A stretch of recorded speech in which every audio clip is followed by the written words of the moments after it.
બનાસકાંઠામાં પણ વરસાદી માહોલ જામ્યો છે। વિરામ બાદ ફરી મેઘરાજાની એન્ટ્રી જોવા મળી છે। તો આ સાથે લાંબા વિરામ બાદ ફરી મેઘો મહેરબાન થયો છે।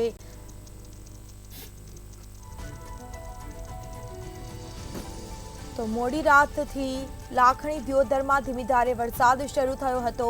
લાખણીના કુડા, કોટડા, મોરાળ સહિતના વિસ્તારોમાં વરસાદી માહોલ જામ્યો।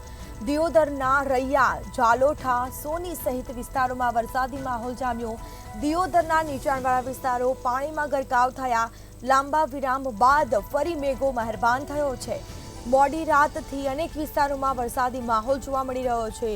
તો બનાસકાંઠામાં વરસાદી માહોલ જામ્યો છે। નીચાણવાળા વિસ્તારો પણ પાણીમાં ગરકાવ થયા છે। નીચાણવાળા વિસ્તારોમાં પાણી ભરાતા ક્યાંક ને ક્યાંક વાહન ચાલકો પણ પરેશાન થયા છે।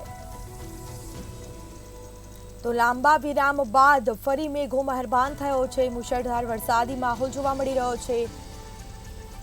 તો રાતથી જ એકાએક વાતાવરણમાં પલટો આવ્યો। હવામાન વિભાગ દ્વારા આગામી 7 દિવસ ભારે વરસાદની આગાહી વ્યક્ત કરવામાં આવી છે। તો વધુ વિગતો સાથે સંવાદદાતા કિશોર નાયક ફોન લાઈન પર જોડાઈ ગયા છે। જી, બનાસકાંઠામાં લાંબા વિરામ બાદ ફરી મેઘો મહેરબાન થયો છે। અનેક વિસ્તારો પાણીમાં ગરકાવ થયા છે। શું પરિસ્થિતિ?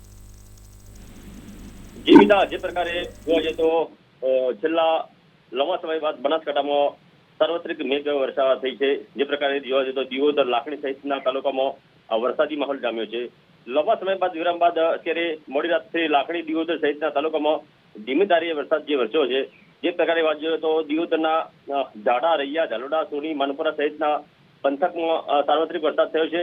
તો લાખણી તાલુકાના કુડા, કોટડા, મોરાળ સહિતના ગામોમાં પણ વરસાદ થયો છે। તો વરસાદ થતા જૂના બસ સ્ટેશન, રેલવે સ્ટેશન અને પોલીસ સ્ટેશનના નીચાણવાળા વિસ્તારમાં પાણી ભરાયા છે। જે પ્રકારે જોઈએ તો પાણી ભરાતા ક્યાંક લોકોને અને વાહન ચાલકોને મુશ્કેલી પડી છે। ક્યાંક વરસાદ થવાથી ખેડૂતોમાં પણ એક આનંદની ખુશી લાગણી વ્યક્ત થઈ છે। લાંબા વિરામ બાદ વરસાદ થતા લોકોમાં પણ ખુશી છે। સાથે સાથે ક્યાંક જે પ્રકારે વાત કરો તો 1 ઇંચ જેટલો વરસાદ પડતા લોકોમાં ખુશી વ્યાપી છે। જી જી, બિલકુલથી તમામ જાણકારી આપવા બદલ આપનો આભાર। તો આ સાથે બનાસકાંઠામાં પણ વરસાદી માહોલ જામ્યો હતો। રાત્રિ દરમિયાન અચાનક વાતાવરણમાં પલટો આવતા એકાએક વરસાદી માહોલ જોવા મળ્યો। લાંબા વિરામ બાદ ફરી મેઘો મુશળધાર વરસ્યો। તો આ સાથે જ નીચાણવાળા વિસ્તારો પાણીમાં ગરકાવ થતા વાહન ચાલકો પરેશાન થયા।